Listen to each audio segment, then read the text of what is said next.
mfano siku ya jana.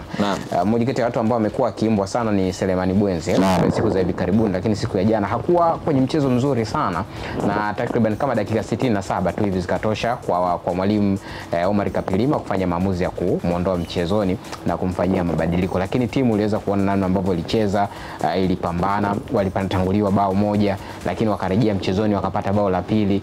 Nadhani kitu ambacho kilikosekana kwa upande wao pia ni ile concentration ndani ya mchezo, wakaenda kujikuta kwamba wakati dakika zikiwa zinaelekea jioni wakaenda kuconcede bao lingine la kusawazisha. Na katika mchezo nilishuhudia takriban mabao matatu yalipatikana kwa mipira ya vichwa, kwa maana kwamba mipira ya cross inapigwa na unaona kwamba mabao yanapatikana.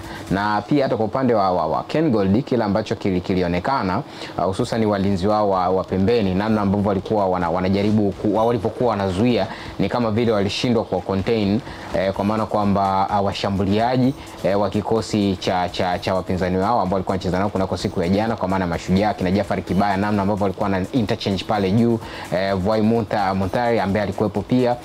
Unaona namna ambavyo ilikuwa ni si kwamba utakuta mchezaji amestick kwenye eneo moja. Utamwona Jafari, tunafahamu aina yake uchezaji ulivyo, ni mchezaji ambaye kidogo vitu vipo mguuni, ana kasi, ataenda kushoto, ataenda kulia, kitu ambacho nikaona kama kilitengeneza ugumu kidogo kwa walinzi wa pembeni wa kikosi cha Ken Gold kwa contain, kwa maana ile unasema kwamba safu ya ushambuliaji ya kikosi cha Mashujaa ikapelekea aina ya matokeo ambayo tuliyaona. Lakini ndani ya uwanja unaona ni timu ambayo inatoa fight, yani inapambana na kuna kitu kabisa unaona kwamba wanajaribu kukipata, kukitafuta. Sasa namna ya kukipata, nadhani kwamba wanapaswa kujaribu kuendelea kupunguza makosa ambayo yameonekana. Kwa mfano kwenye mchezo wa jana huu ambao tunazungumza, waliruhusu goli 2, lakini kwa namna ambavyo mchezo ulikuwa unaenda, pengine tungeweza kushuhudia zaidi ya goli 2 ambazo wangeweza kuruhusu. Lakini pia hata wenyewe kwa upande wao walitengeneza nafasi ambazo pia labda tungeshuhudia zaidi ya goli hizo 2 ambazo. Duru la kwanza wakati linaanza walikuwa na alama 6. Naam. Sasa alama 16 sambamba na Kagera Sugar ambao wana alama 16.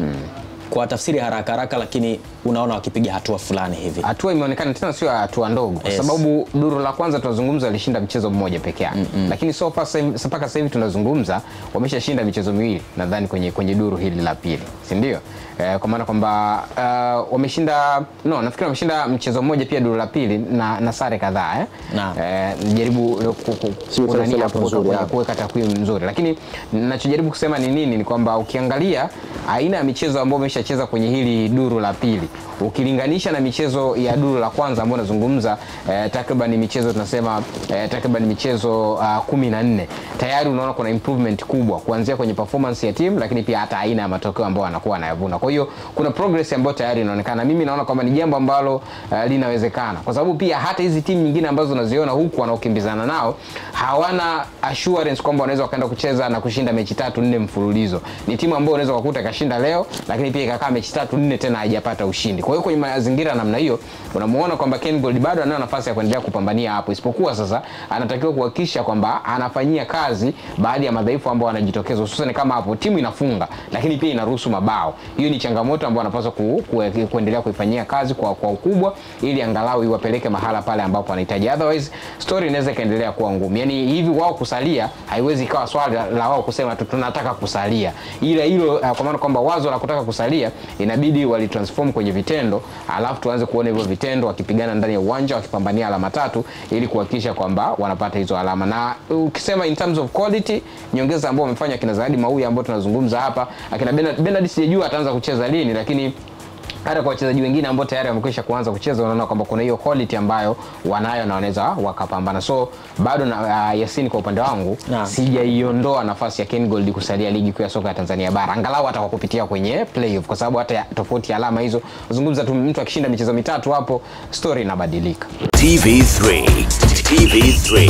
Game On.